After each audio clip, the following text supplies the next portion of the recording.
All right, what's happening, guys? Another episode here of the Creative Acquisitions Podcast. In today's episode, I'm going to walk you through the whole process that you can go through when you buy a seller finance transaction. And as a reminder, I hold no licenses to any of these trades involved with real estate currently. And so when you do these steps, if you choose to kind of take this general idea and apply it yourself, just make sure that you have the right people in the transaction. Typically, those people are going to be a real estate agent, probably a title company or a title attorney, probably an insurance provider, and potentially a bank provider or a mortgage loan officer if you're issuing a new loan. Now, keep in mind that in today's episode, we're going to talk all things seller financing, which means that we're not going to need the loan officer component of the transaction, okay? So in a normal transaction, what happens is somebody owns a house, they have a mortgage on that house, and they have a deed to that house, and you come in and buy it with a bank loan. That new bank loan is issued from a new bank that pays off the old bank loan, and now that's recorded on your credit and against the property. That's the general process that goes on when you do this work, okay? Now, in this case, when you're doing seller financing, you're not paying off the note that exists with the seller, okay? Whether they own it in cash or they have a bank loan or they have equity or whatever, it's not getting paid off. And because it's not getting paid off, the process is a little bit different, okay? So here is your general process to first find, then set up and close a seller finance transaction, okay? So step number one, the easiest thing for you to do is probably finding the deal, right? Finding deals that are open to seller finance. You're gonna head over to Zillow.com. You're going to go into the More tab. It's a drop-down button. You're gonna click the More tab. All the way to the very bottom, there's a keyword section, okay? It's a text box with keywords. In that keyword section, you're going to type the words seller financing and hit search. Then you open a new tab and do owner finance and hit search. And then you're going to hit another one called motivated and hit search. So what are we doing there? We're looking for people who are actively listing that they have seller financing, owner financing, or motivated sellers, okay?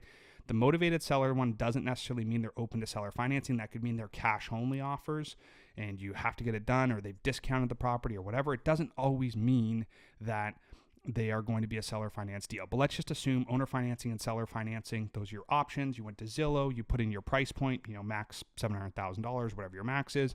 Low price, $300,000, $400,000, $500,000. So you got the parameters there. You leave the bed bath count open. You leave the location open. Maybe you have a spot in mind you like, but you have the owner financing or seller financing notes in the bottom, okay? That's going to pull all those listings. You're going to go into Zillow. You're going to scroll down on Zillow until you get to the section where it says the agent's phone number.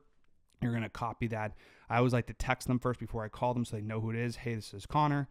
Got a quick question about 123 Anywhere Street. I always text them first and then I call them. Now, sometimes keep in mind those might be landlines. If you get that bounce back landline, then just keep in mind that that's part of the process. It just is what it is. So get them on the phone, call them, and this is how you're going to set up the transaction. Number one, if they own the house in cash, your seller financing is going to be a deed of trust, which says that you own the property, and it's going to have a mortgage note, a seller finance mortgage note, okay? They're going to be the only lien holder, first lien position. They're going to hold the paper, and the person who's going to draft this for you is going to be a real estate attorney, typically an attorney that's associated with a title company. So the title company is going to do a title search. They're going to look at the property and figure out, okay, it's owned in cash. There's some taxes that get owed. There's some other things that get owed, but it's owned in cash. There's no mortgage. When they do that, the attorney at the title company is going to draft all the paperwork, okay? It's going to be a promissory note, and it's going to be a deed of trust. Now, in some states, it's a little bit different, but this is just in general how it works. What happens is you guys agree on a price, a down payment, an amortization, and an interest rate. So $1 million property with a $100,000 down payment leaves a $900,000 note. Maybe that note's 5% interest, and maybe it's a 10-year balloon, and it's on a 30-year amortization. Now, one thing to keep in mind with seller finance notes, there is no real restriction on the time period in which you do the amortization. You could do a 30, a 40, a 50, a 100. I've actually seen a 100-year amortization before. I'm not suggesting you do that. I've just seen it before, and it is possible. So when you're doing seller financing and there's not a bank involved, the terms you can negotiate, remember there's a couple different options, but the terms you can negotiate can really be whatever you want. Again, it's down payment and purchase price. It's going to be your interest rate, It's going to be whatever the loan amount's going to be. It's going to be interest only or amortized. You can choose the length of amortization. You can choose the balloon period. The balloon period is when you have to refinance or sell the property. And the reason they typically put those in place is the seller only wants to hold paper for 5, 7, 10, 15 years, something like that. They don't want to hold it for 30 years, okay? And so what you can do is you go to Zillow, you find the asset, you go reach out to the agent and say, hey, I saw you're open to seller financing or owner financing. First thing you do is you ask them, what terms are your sellers open to? I always ask them first, because at the end of the day, if somebody comes back with a crazy high number, 50% down, 40% down, you know they're not really there to do anything. And the reason, this is very, very important, the reason that you see a lot of people ask for 50% down is because they have a $750,000 house with a $350,000 mortgage left. And the reason they want 50% down is so they can pay off their mortgage and then they can seller finance in first position.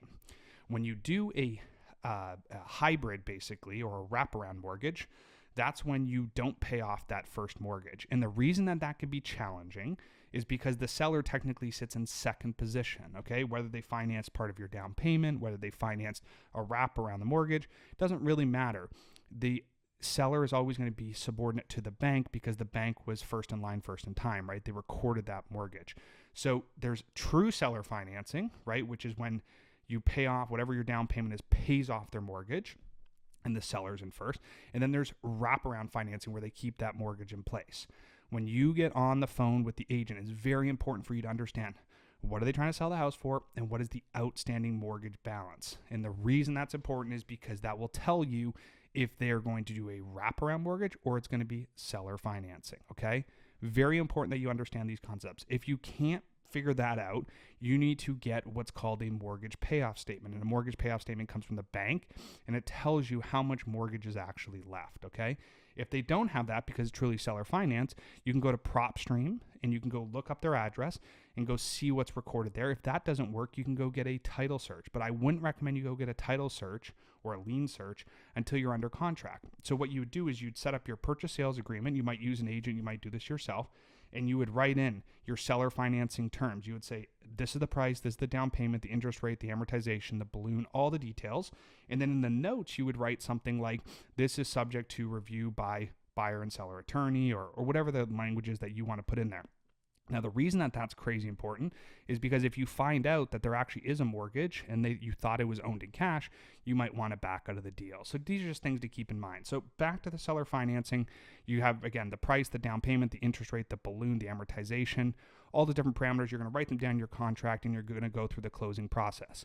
At the closing table, you're going to get really two things, the deed of trust and the promissory note. There might be some other disclosures, affidavits, things like that. You would have had the purchase sales agreement already signed, but in general, you're going to have those two documents. It's very important that you match your purchase sales agreement, whatever you wrote down on the purchase sales agreement with your agent, to the promissory note. Now, I would not rely only on the title company. I would not rely only on your agent. A lot of times you're going to want a third-party company helping you with this process. And the reason you want help with this process, okay, is because you're going to have a very, very hard time reading all the legal language that's within a deed of trust or a promissory note, okay? They can be incredibly difficult to read, and because they're difficult to read, it can be very overwhelming, and people just say, hey, it looks good. We've actually been in a process twice within our business, where we have a purchase sales agreement that has a deed of trust and a promissory note that don't match each other and are wrong. And we've had to go back 6 months later and do what's called a loan modification document. And the loan modification document is a document that says, hey, the purchase sales agreement said this, we agreed to this, but the paperwork was done wrong and signed wrong. And so you have to unwind that. And I promise you, that process is incredibly frustrating. You might need an attorney, you might need the title company, you might need a title insurance policy. Like, there's a bunch of stuff that has to happen there to rectify that situation. And so if you just do it right up front, it's going to be way easier for you, okay? So again, seller financing, you go to Zillow, you look for owner financing, seller financing, you go pull all these listings, you scroll down the description. You want to optimize probably for homes that are 100 days on market or longer if you really want to push them.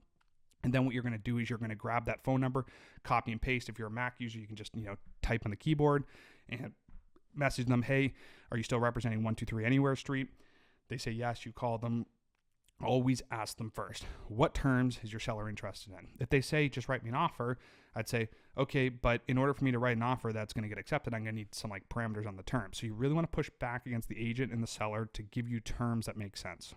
Once you get those terms, you can ask yourself through your pro forma process where you put your down payment, your interest rate, all that. You can figure out your principal, interest, taxes, and insurance. You can go to the county website for taxes. You can go to an insurance provider for insurance, and you can calculate your exact cost. Once you know your exact costs, then you can underwrite the deal and see if it's a deal. My high recommendation for anybody who does this full time, if you are going to be in a spot where you think you're going to get a decline from the seller, they're not going to take your terms, you should send them your offer, your purchase sales agreement, and you should send them your pro forma, okay?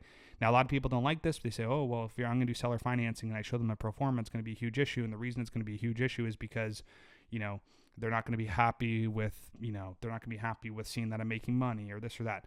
Sellers don't care, okay? Sellers want to get paid, and they would actually love to see that you're going to cash flow because that means that you're going to be able to afford to pay them regularly. So please, please, please send your pro formas to your sellers when you do these deals. Very last thing I'll leave you with.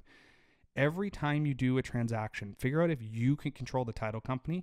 Some states the buyer picks it, some states the seller picks it. If you can get a good title company that specializes in wraparounds or seller financing, that'll be very easy because then what you can do is you can have direct access to the title company to ask them questions about the deed of trust, the promissory note, the terms, what happens in default, how do we service the loan, all these different things that you're not going to have any experience with. The title company is going to be able to help you understand the laws of that state for that particular property. Now, keep in mind, where you live usually doesn't matter. The laws are based on where the real estate is located. So if you're going to buy a property in Florida, you're going to have a Florida title company most of the time. Some title companies are multi-state, but very, very important that you can focus on having the right person. Also, if you look at reviews online, a lot of reviews of title companies are not very good. But a lot of those reviews are from consumers who don't know anything about anything and have never closed a real estate transaction in their life. So what I'd recommend you do is you talk to the attorney or you talk to the title company, whoever the head of that company is, and say, hey, listen, what is going to make this go right versus what's going to make it go wrong? In the last probably 36 months, probably used over 100 different title companies for different projects, homes that have closed and have not closed, okay? And of all of those projects, I can tell you that almost every title company we've ever used, we no longer use. So the list has gotten very, very small. And the reason it's got as small is very few of them have been able to do a good job on a seller finance deal. So just pick the title company the best you can within the state in which you're operating. Try to research on your own. And again, ChatGPT, if you're willing to pay $20 a month, ChatGPT is going to be able to give you a lot of information to kind of round out your knowledge as it pertains to buying a creative finance deal, which at the end of the day, you're not going to be able to get that from just a book. You're not going to be able to get that just from watching this. This is just my experience explaining to you where I think you could really improve skills and where you could actually, be successful with this kind of stuff. So hopefully that's been helpful in this episode here, all things seller financing. In other videos, we'll go a little bit deeper on maybe some legal documents, things like that. As a reminder, I hold no licenses at the time of filming this video. That might change in the future, but as of right now, I'm just sharing my experience with you, and you will see the disclosure in the description here indicating that, hey, listen, I'm not providing you advice. I'm just giving you my opinion. So as usual, continue to watch this. If you have questions, drop it in the description below, and I'm more than happy to help you out. Thanks so much.